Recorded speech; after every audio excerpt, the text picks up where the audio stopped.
So I thought I'd talk a little bit about um, your mind when you are a writer.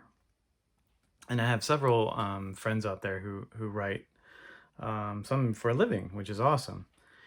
And for me, I started writing when I was, like in earnest, trying to tell good stories that were more than just flip picture books, that you would do as a kid. When I was like 10, 11 years old, I remember writing a story, even in elementary school, about my classmates and stuff. And uh, I started learning, you know, what real writing was and what real books were later. And as an adult, when I first started writing like full length novels, um, let's see, I was in my 20s before I knocked out a legit novel, or at least something the size of a novel.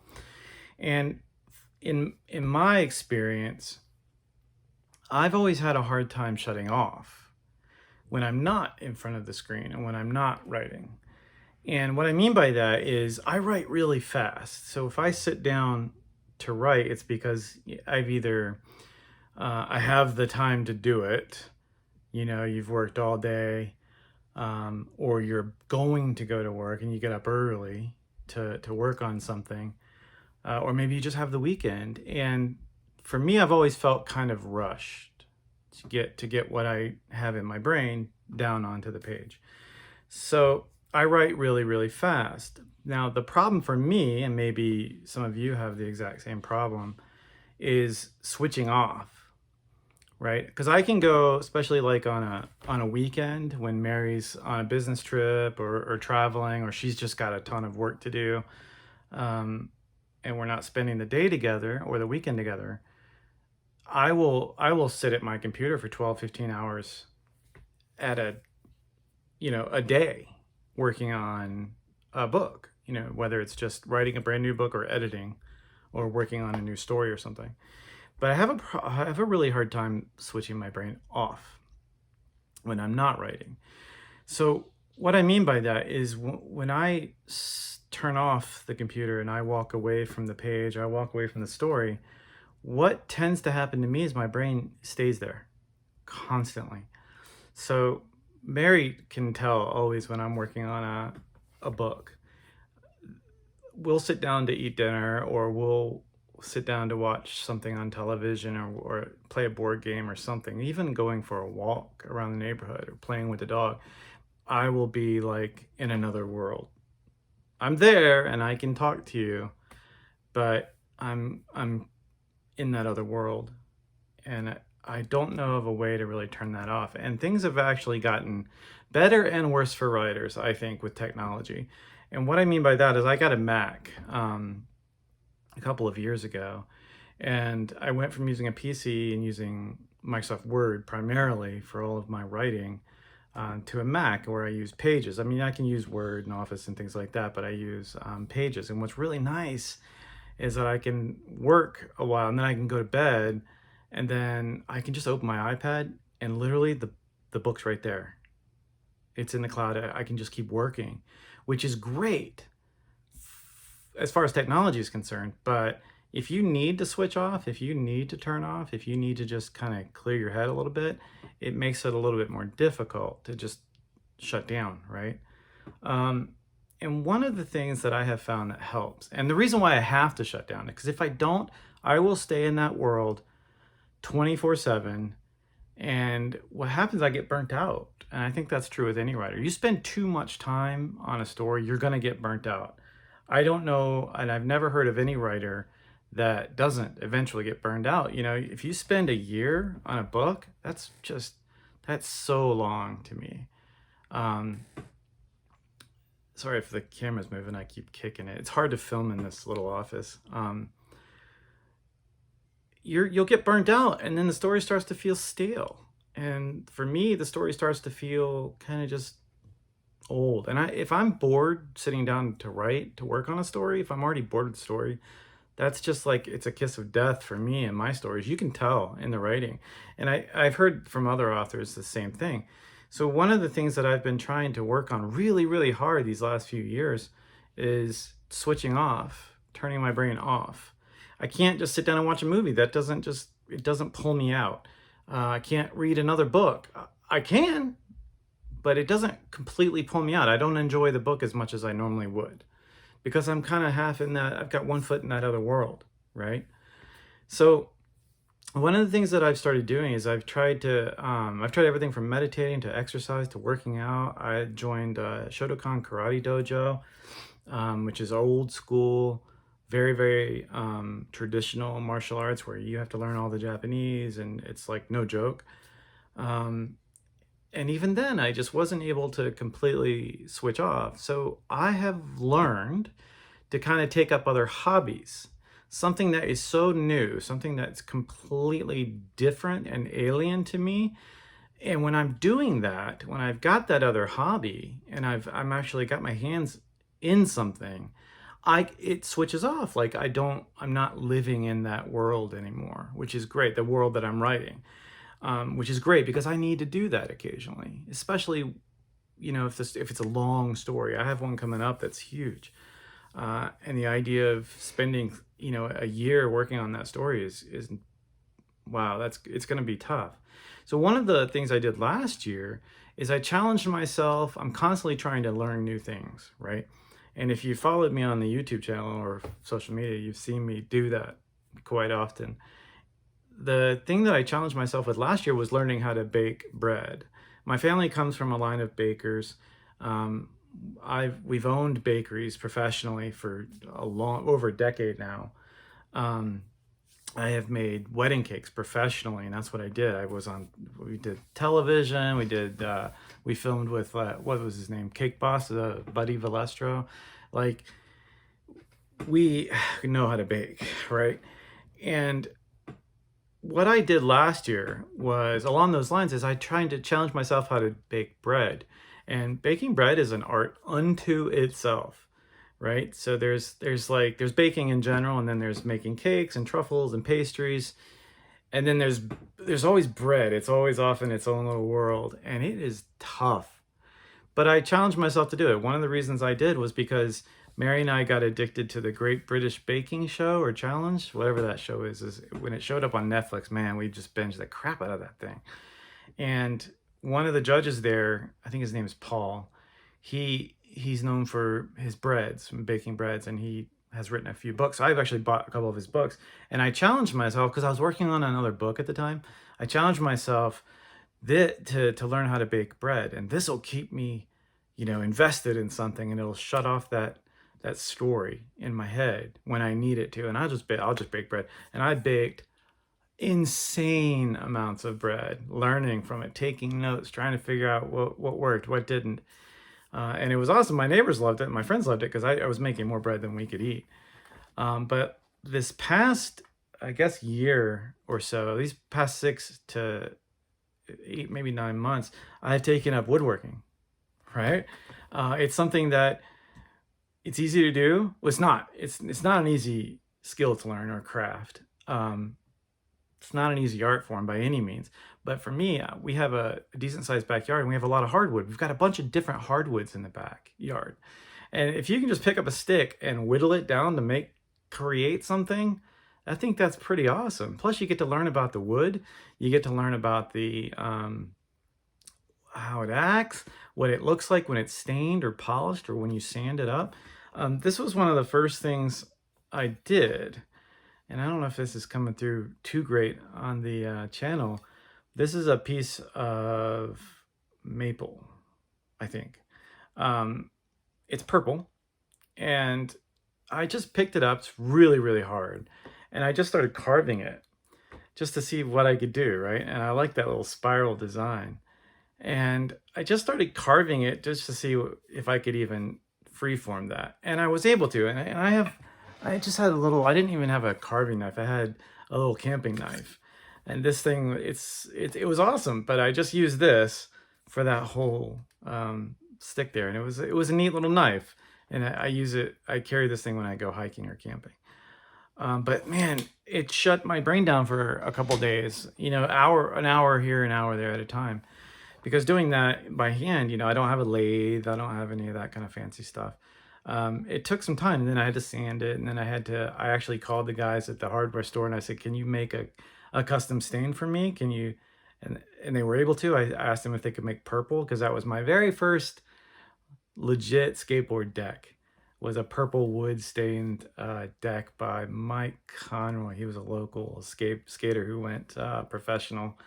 I think he went pro, and he's from Virginia Beach, I believe. Anyway, and I love that purple wood, so I asked if they could make that for me, and they did. It was awesome. So I stained it, and then I thought, well, let me move on to something else. And so I grabbed another piece of wood, and I didn't know what it was. And this is beech. Actually, we have a couple of beech trees in our yard. And I just picked it up and started carving it. And I thought, oh, that's kind of neat. What is this thing? It's like a little weird wand of sorts. And Mary just said, it's just call it a wonky wand, And I carved it, and I stained it, and I sanded it down, and put a finish on it, and it came out really cool. So that's what I've been doing. I just literally, I'll walk around the neighborhood, and I'll just find just sticks in somebody's yard, or on the road. I don't go into people's yards and steal the wood out of off their property, but I'll find something, and I'll just I'll sit down, I'll try to carve it, stain it, shellac it. This is something I've done. This is more recent. You can see I've got a thing with spirals, because they're hard to do, but they're also easy once you learn how to do it. I haven't stained this piece of wood yet. I haven't done anything with it, but aside from carve it, I've sanded it a little bit.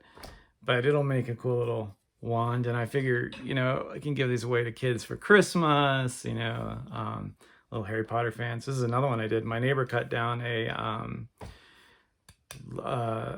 crepe myrtle out of her yard. So you see the green there? That was because it was brand new. This was over the summer, and she had this pile of really straight kind of sticks and limbs in her yard. And we were chatting. I just asked her, I said, hey, are you doing anything with those? And she said, no, if you want them, you can have whatever you want. So I took a good section, a good pile of them, and brought them home and started working on them. Here's another one I did. This is not maple, it's oak, I believe. And Mary let me raid her toenail polish. You see that now? I don't know if it's really playing too well on film, but she let me raid her toenail polish, and I went in and kind of made like the wood had some kind of magical properties in it or something. Mary likes that cut on it without me sanding it down. She liked the way it made the light kind of play off of it. But yeah, I thought that was kind of cool. And I did a pink one as well, which is kind of neat. A little bit different design, a little bit different handle on it, more spirals, because it's kind of what I know. But yeah, I did pink. It had a rotten piece in here, so I just kind of carved that out.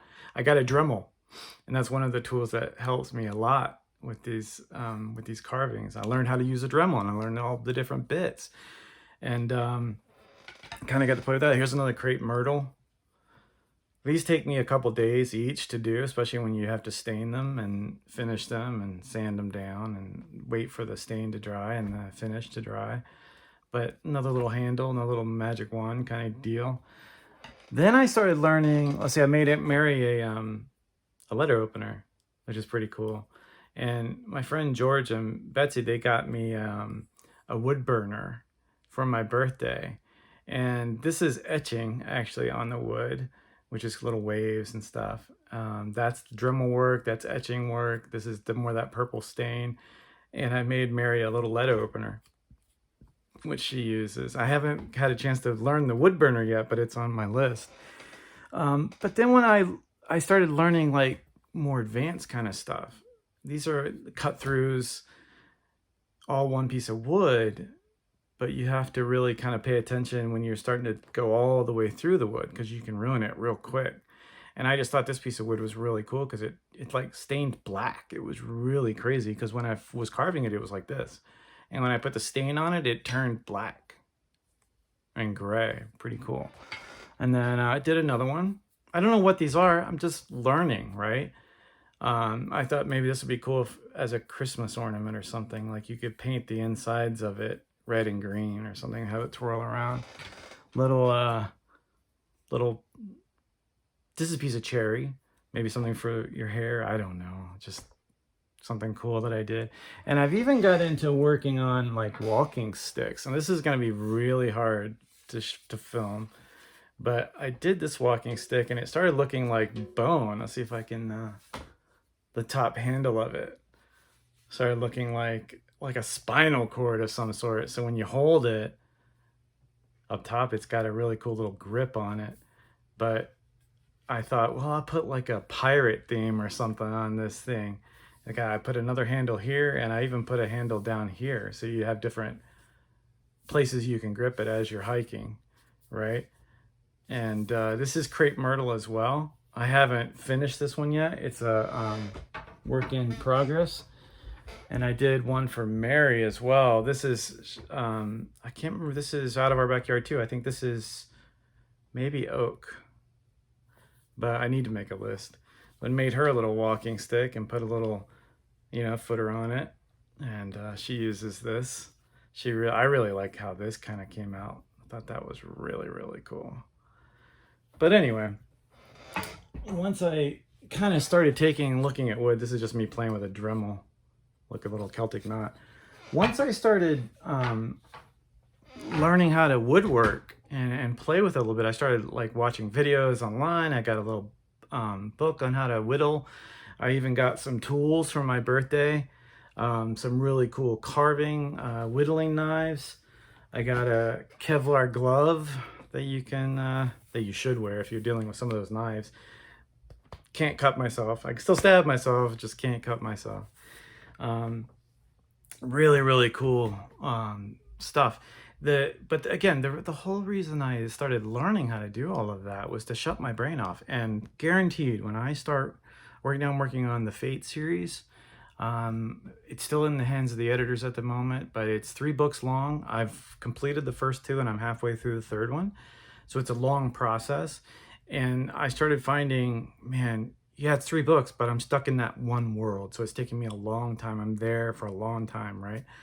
And I need to shut my brain off. So when I started looking at doing the woodworking, man, it's awesome because I can spend, I'll sit out on the porch for 2 hours working on one of these little wonky wands or something and completely zone out. And by the time I come back to work on the story, I'm refreshed. And I've created something else outside of the story, which is really, really cool. I don't know what I'm going to do with any of these things, probably give them away to kids and Christmas time, especially like little Harry Potter fans and stuff. They want these little weird wands or whatever. But it took my mind away. It took my mind off of the story. It helped me separate myself and disconnect, as it were. So my advice to you, if you're writing and maybe you have the same deal, maybe you're stuck in a world for so long that it starts to become boring to you, which is really bad. Maybe try to pick up another hobby, learn something, whether it's baking bread, and no one will fault you for that. Everybody will love you for baking bread, to woodworking. Do anything. I thought about trying to learn how to paint, but that's kind of an expensive craft to break into. I would imagine it's expensive. Woodworking was literally pick up a stick in the backyard and take a knife to it. So it was really, really cheap for me to learn. So try that, especially if you're stuck in a story for a long time and it does start to seem boring to you, that world becomes boring.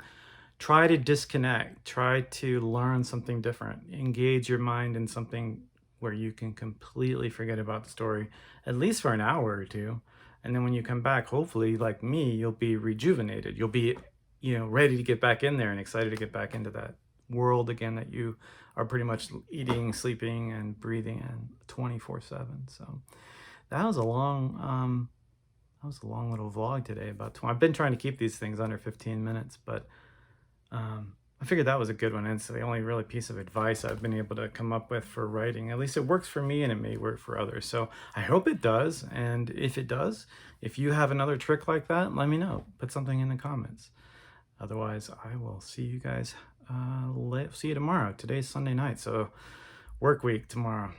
Good luck, and hopefully everybody has a good week. Talk to you soon. Bye-bye.